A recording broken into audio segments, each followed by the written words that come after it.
बोले शंकर भगवान की जय। 26वां अध्याय श्रावण अमावस्या को किए जाने वाले वृषभ पूजन और कुश ग्रहण का विधान।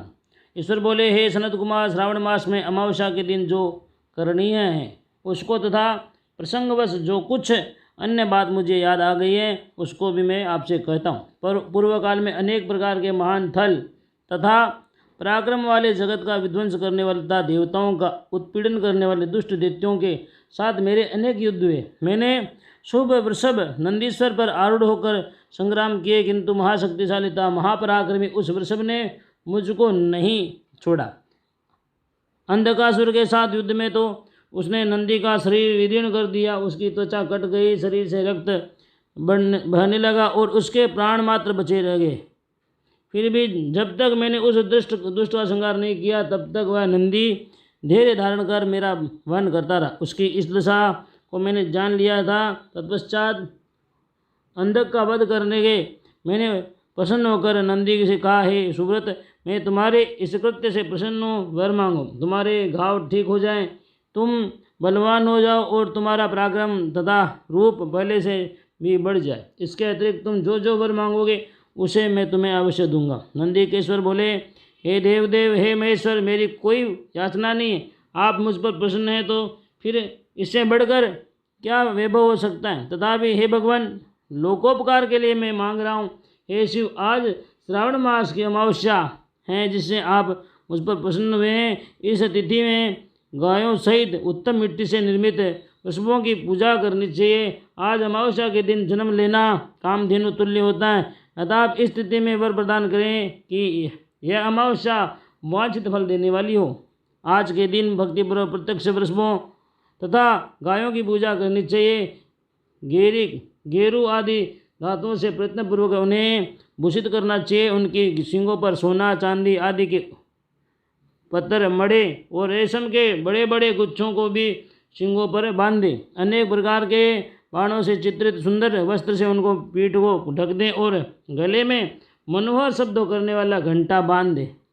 सूर्योदय से लगभग 4 घड़ी बीतने पर गायों की ग्राम से बाहर ले जाकर पुनः साय वेला में ग्राम में प्रवेश कराएं। आहार के रूप में सरसों, तिल की खली आदि अनेक प्रकार का अन्न इस दिन अर्पित करें।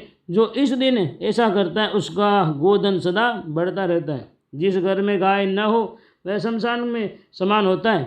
पंचामृत तथा पंचगव्य दूध के बिना नहीं बनते। गोमय गोबर से लेपन किए बिना घर अति पवित्र नहीं होता है।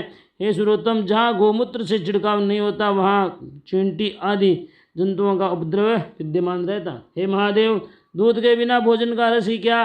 हे प्रभु, यदि आप मेरे ऊपर प्रसन्न हैं तो वरों को तथा अन्य भी वरों को मुझे प्रदान कीजिए। हे सनत कुमार, तब नंदी का यह वचन सुनकर मैं बहुत प्रसन्न हुआ। मैंने कहा, हे वृषश्रेष्ठ, जो तुमने मांगा है वह सब ही हो। हे नंदिन, इस दिन को जो नाम है, इस दिन का जो अन्य नाम है उसे भी सुनो।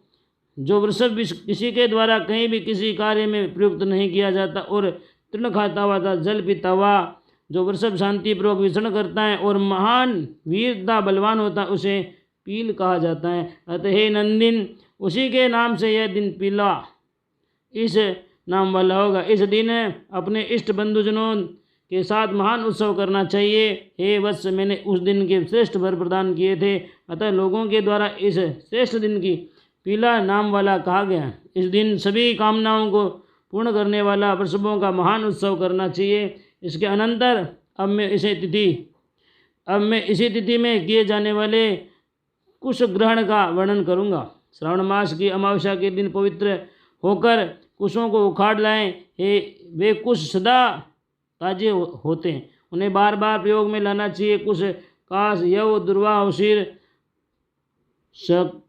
शकुदक, गोधूम, गेहूँ, व्रीहि, मिजी, मूंज और बलवज, ये 10 दर्भ होते हैं। ब्रह्मा जी के साथ उत्पन्न होने वाले था ब्रह्मा जी की इच्छा से प्रकट होने वाले हे दर्भ, मेरे सभी पापों का नाश कीजिए और कल्याणकारक होइए। इस उत्तम मंत्र का उच्चारण करने के अनंतर ईशान दिशा में मुख करके हुम फट मंत्र के द्वारा एक ही बार में कुश को उखाड़ लें। जिनके अग्रभाग टूटे न हो तथा शुष्क न हो वे हरित वर्ण के कुश श्राद्ध कर्म के योग्य कहे गए हैं। और जड़ रहित कुश देवकार्यता जब आदि में प्रयोग के योग्य होते हैं। 7 पत्तों वाले कुश देवकार्यता पितृ कार्य के लिए श्रेष्ठ होते हैं। मूल रहितता गर्भयुक्त अग्रभाग वालेता ब्रादेश 10 अंगुल प्रमाण वाले 2 द्रव पवित्र के लिए उपयुक्त होते हैं। ब्राह्मण के लिए 4 कुशा पत्रों का पवित्रक बताया गया और अन्य वर्णों के लिए क्रमशः 3, 2 और 1 दर्भ का पवित्रक कहा गया। अथवा सभी वर्णों के लिए 2 दर्भों का ग्रंथ युक्त पवित्रक होता है। यह पवित्रक दान करने के लिए होता है, इसे मैंने आपको बता दिया। उत्पन्न हेतु सभी के लिए 2 दर्भ उपयुक्त होते हैं। 50 दर्भों से ब्रह्मा और 25 दर्भों से विस्तर बनाना चाहिए। आचमन के समय हाथ से पवित्रक को नहीं निकालना चाहिए।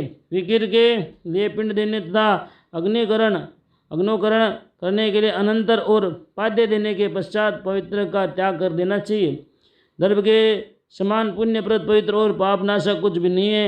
देवकर्म तथा पितृकर्म ये सब दर्भ के अधीन है। इस प्रकार के दर्भों को श्रावण मास की अमावस्या के दिन उखाड़ना चाहिए, इससे उनकी पवित्रता बनी रहती। श्रावण मास की अमावस्या का वर्णन क्या किया जाए?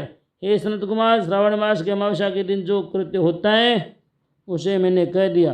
श्रावण मास में और भी जो करणीय है उसे भी मैं आपसे कहता हूँ। इस प्रकार श्री स्कंद पुराण के अंतर्गत ईश्वर सनत कुमार संवाद में श्रावण मास महात्म्य में अमावस्या के दिन वृषभ पूजन कुशग्रहण नामक 26वां अध्याय पूरा हुआ।